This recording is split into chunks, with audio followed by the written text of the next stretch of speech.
Hi guys, welcome back to our channel. యాక్చువల్గా మొన్నటి నుంచి ఇన్స్టాగ్రామ్లో ఒక పోస్ట్ అయితే అందరి స్టోరీస్లోనూ కనపడతాం. All eyes on Rafah. అసలు ఏంటి hashtag? 33 million people, Indian people or other countries నుంచి ఇంతమంది పీపుల్ ఈ హ్యాష్ ట్యాగ్ని ట్రెండ్గా చేయడానికి ఏంటి రీజన్? చాలామందికి ఈ హ్యాష్ ట్యాగ్ వెనకాల ఉన్న రీజన్ తెలియకపోయినప్పటికీ మనకు నచ్చిన సెలబ్రిటీయో లేదా మనకు తెలిసిన వాడో పెట్టేస్తున్నాడు కాబట్టి మనం ఇదేదో వాడు పెట్టాడంటే వాడు ఏదైనా సింపతి కోసం పెట్టాడు కాబట్టి మనం పెడితే మనకు గుడ్ కైండ్ ఆఫ్ నేచర్ ఉన్నట్లు అందరూ అనుకుంటారని పెట్టడం తప్ప ఎవ్వడికి నార్మల్ పీపుల్కి ఇప్పటికీ దీని గురించి ఒక క్లారిటీ అయితే లేదు. యాక్చువల్గా ఇజ్రాయెల్ దేశం ఒక అటాక్ అయితే చేసింది సండే ఈవినింగ్. ఇజ్రాయెల్ అటాక్ చేసిన తర్వాత అందరికీ ఇజ్రాయెల్ అంటే ఒక నెగిటివ్ ఫీల్ కలిగింది. బికాస్ ఆ అటాక్లో పాలస్తీన్స్ 45 మెంబర్స్ పైగా చనిపోయారు, 60 మందికి పైగా గాయాలయ్యాయి. మోస్ట్ ఆఫ్ ది నెంబర్స్లో అందరూ కూడా చిన్న చిన్న పిల్లలు అండ్ మహిళలే. సో ఇదే ప్రధానమైనటువంటి కారణం. కానీ ఈ ఇన్సిడెంట్ జరిగినప్పటికీ ఇజ్రాయిల్ మీద సెప్టెంబర్ 7న జరిగిన ఇన్సిడెంట్తో పోల్చుకుంటే ఇది చాలా చిన్నది. ఇజ్రాయెల్ మీద ఎంత వైపాక్షిక దాడులు చేశారో ఎవ్వరికీ తెలియదు. ఇజ్రాయెల్ని భూస్థాపితం చేయడమే వాళ్ళ లక్ష్యంగా దాడులు చేశారు. సో ఇది మీరు ఖచ్చితంగా తెలుసుకోవాలి. ఆ టైంలో ఇజ్రాయెల్కి ఆహార కొరతతో పాటు ఎంతోమంది సొంత తల్లులని, చెల్లులని, వాళ్ళ భార్యలని, ఎంతోమంది కుటుంబ సభ్యుల్ని ఆ యుద్ధ పోరాటం లేదా కోల్పోవడం జరిగింది. అప్పుడెవరు దీని గురించి ఒక్కడు కూడా మాట్లాడలేదు. వి సపోర్ట్ టు ఇజ్రాయెల్ అని కానీ there is no any kind of hashtag was raised in our country or other countries. ఎక్కడ రైజ్ అవ్వలేదు ఇజ్రాయెల్కి సపోర్టివ్గా.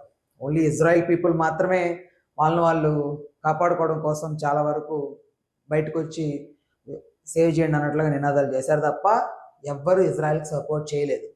ఈ రోజున ఇజ్రాయెల్ ఒక అటాక్ చేసి, అంటే ఇంకొకటి, ఈ అటాక్లో వాళ్ళు ఫోకస్ చేసింది ఒకరిని, బట్ అటాక్లో కోల్పోయింది ఇంకొకరిని. ఐ థింక్ ఆ దేశం ఎక్కడైతే అటాక్ చేశారో రాఫాలో, అక్కడ వాళ్ళు అటాక్ చేయాలనుకుంది అక్కడ కామోస్ కమాండర్స్ని. వాళ్ళని టార్గెట్ చేసే ఆ దాడులు అయితే చేయడం జరిగింది. కానీ ఆ దాడుల్లో సామాన్య ప్రజలు వాళ్ళ ప్రాణాలు పోగొట్టుకోవాల్సి వచ్చింది. సో అందువల్లే అందరూ ఒక 35 నుంచి 45 మంది చనిపోయిన వెంటనే అందరూ ఇట్లా హ్యాష్ ట్యాగ్ పెట్టేసి రాఫా సేవ్ అన్నట్లు ఏదో ఆల్ ఐస్ ఆన్ రాఫా అన్నట్లు పెడుతున్నారు హ్యాష్ ట్యాగ్స్. బట్ ఇజ్రాయెల్కి జరిగిన ఈ నష్టంతో పోల్చుకుంటే చాలా తక్కువ. I think I'm not supporting Israel, but ఇక్కడ మనం కంపేర్ టు మనకు తీసుకుంటే, సో అందరూ ఇలా మాట్లాడుకుంటున్నారు కదా. ఫర్ ఎగ్జాంపుల్ ఇండియాకి పాకిస్తాన్కి ఉన్నటువంటి శత్రుత్వం అందరికి క్లియర్గా తెలియనప్పటికీ శత్రుత్వం అయితే ఉన్నట్టుగా ఒక ఇన్ఫర్మేషన్ అయితే ఉంది. సో పాకిస్తాన్లోని కొంతమంది టెర్రరిస్ట్ గ్రూపులు ఒక అటాక్ అయితే చేశారు ఇండియన్ సోల్జర్కి. అదే పుల్వామా అటాక్ 2019 ఫిబ్రవరి 14. అందులో సుమారుగా 40కి పైగా సోల్జర్స్ వారి ప్రాణాలు కోల్పోయారు. ఈ ఇన్సిడెంట్ పాకిస్తాన్ గవర్నమెంట్కి తెలిసే జరిగిందని కొంతమంది వాదించారు. కానీ పాకిస్తాన్ గవర్నమెంట్ మాకేం తెలియదు దీని గురించి అని చాలా చాకచక్యంగా కవర్ చేస్తూ దాన్ని అయితే స్విప్ చేసింది. సో ఆ ఇన్సిడెంట్ తర్వాత మన ఇండియన్ గవర్నమెంట్ ఒక కీలక నిర్ణయం అయితే తీసుకుంది. హీరోయిక్గా మన దగ్గర నుంచి ఒక అటాక్ అయితే అన్ఎక్స్పెక్టెడ్గా వాళ్ళ మీద చేసింది. సో ఆ అటాక్ తర్వాత మన ఇండియన్స్ అందరూ కూడా మన ఏదైతే అటాక్ చేశారో వాళ్ళని కానీ, నరేంద్ర మోడీ గారి ప్రభుత్వం చేసినందుకు ఆయన్ని చాలా వరకు సంబరాలు అంబరాన్ని అంటాయి మన భారతదేశంలో. ఇలాంటి అటాకే ఇది. ఫస్ట్ ఇజ్రాయెల్ మీద ఎంత పెద్ద అటాక్ జరిగిందో, ఎంత మారణకాండ సృష్టించారో ఎవరికీ తెలియదు. ఒక్కసారి మీరు గూగుల్లో సెర్చ్ చేయండి, ఇజ్రాయెల్ ఎన్ని బాధలు పడిందో, ఇజ్రాయెల్ ఎంత నష్టపోయిందో, ఎంత ఆస్తి నష్టం జరిగిందో, ఆ ఏరియా మొత్తం ఎంత ధ్వంసమైందో కొన్ని ఫొటోస్ అండ్ వీడియోస్ చూసి మీకు తెలుస్తుంది. అందరూ ఎమోషనల్గా కనెక్ట్ అయిపోయి ఎవరి ఇష్ట ప్రకారం వాళ్ళు ఏదో ఇజ్రాయెల్ బాగా నష్టపోయినట్లుగా ఇట్లా ఫీల్ అవుతున్నారు. కానీ ఇజ్రాయెల్తో జరిగిన నష్టంతో పోల్చుకుంటే చాలా తక్కువ అని చెప్తాను నేనైతే. సో తప్పనిసరిగా మీకంటూ ఒక నాలెడ్జ్ అయితే ఉండాలి. ప్రాపర్గా ఏం జరుగుతుంది ఏందని తెలుసుకొనే ఇలాంటి హ్యాష్ ట్యాగ్స్ అయితే పెట్టండి. ముఖ్యంగా సెలబ్రిటీస్ ఎవరి ఇష్ట ప్రకారం వాళ్ళు ఏదో వాళ్ళు పెట్టారు వీళ్ళు పెట్టారు కదా మనము పెట్టేద్దాం, పెట్టేస్తే మనకు కొంచెం అంటే ఆ సెలబ్రిటీ పెట్టిన దాన్ని మనకు పెట్టే అవైలబిలిటీ ఉంటే సేమ్ స్టేటస్ని ఈజీగా పెట్టేసి ఒక ఒక ఎట్లా అంటే ఒక సెల్ఫ్ సాటిస్ఫాక్షన్ తప్ప అక్కడ అసలు వాట్ ఈజ్ వాట్ అని ఎవ్వడికి తెలియదు.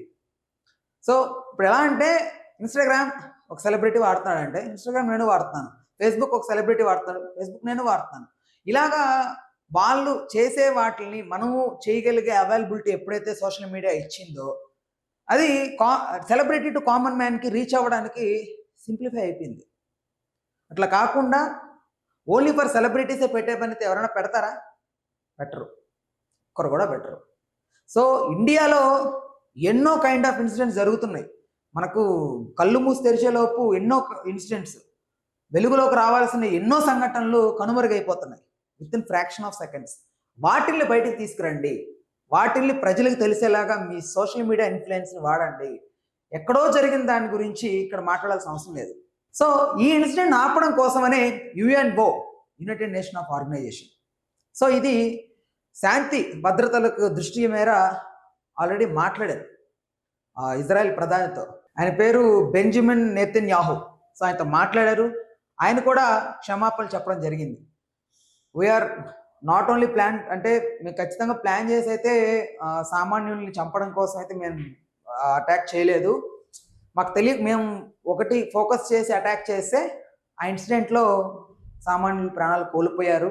సో మేము దానికి క్షమాపణలు కోరుకుంటున్నాం. కానీ ఇజ్రాయెల్ ఖచ్చితంగా విజయం సాధించే వరకు, వాళ్ళది పైచేయి అయ్యే వరకు కూడా యుద్ధం ఆపబోమని క్లియర్ కట్గా ఎంత పెద్ద ఆర్గనైజేషన్ ఇచ్చినా కానీ మాకు మమ్మల్ని డౌన్ఫాల్ ఆర్ వాళ్ళతో మాట్లాడి ఏదన్నా సెట్ చేయడానికి ట్రై చేసినప్పుడైనా మేము వినము, ఖచ్చితంగా యుద్ధం చేసి తీరుతామని వాళ్ళు క్లియర్గా చెప్పారు. అంటే అంత కక్ష అని మీరు అనుకోవచ్చు, కక్ష కాదు అక్కడ, చర్యకి ప్రతిచర్య. వాళ్ళు నష్టపోయింది చెప్పాను కదా ఇందాకే, వాళ్ళు చాలా నష్టపోయారు ఇజ్రాయెల్లో. మీ క్లియర్గా ఎక్స్ప్లెనేషన్ ఇవ్వాలంటే టైం సరిపోదు. ఒకసారి యూట్యూబ్ ఆర్ గూగుల్లో సెర్చ్ చేయండి ఇజ్రాయెల్ మీద ఎలాంటి అటాక్స్ జరిగాయో, తెలియకుండా ఊరికి ఇలాంటి పోస్టులు పెట్టేకండి. సో నేనైతే దేన్ని సపోర్ట్ చేయట్లేదు, ఎస్పెషలీ సపోర్ట్ చేయట్లేదు, బట్ మీకు తెలియాల్సిన అండ్ మీరు ప్రాక్టికల్గా ఒకసారి ఆలోచించండి, అది మాత్రమే చెప్తాను అంతే. సో మరిన్ని వీడియోస్ కోసం అయితే మన ఛానల్ అయితే సబ్స్క్రైబ్ చేసుకోండి, చూస్తూనే ఉండండి. మరిన్ని అప్డేట్స్ కోసం ఖచ్చితంగా పక్కనే ఉన్నటువంటి గంట బటన్ అయితే కొట్టండి, అప్పుడే ఆల్ వీడియోస్ మీకు నోటిఫికేషన్ రూపంలో వస్తుంటాయి. So stay tuned to our channel. నేను మీ Ram. Please do subscribe to Telugu Rajyam channel. Please do subscribe to Telugu Rajyam channel. Please do subscribe to Telugu Rajyam channel. Hi అండి, నేను మీ ఆర్పీని, నెల్లూరు పెద్దారెడ్డి చేపల పులుసు ఓనర్ని. మీరు తెలుగు రాజ్యం అనే ఈ యూట్యూబ్ ఛానల్ సబ్స్క్రైబ్ చేసుకుని మంచి వీడియోలతో వస్తారు. Thank you so much. Hi people, I'm Sonakshi Verma and you please watch Telugu Rajyam and please subscribe to the channel.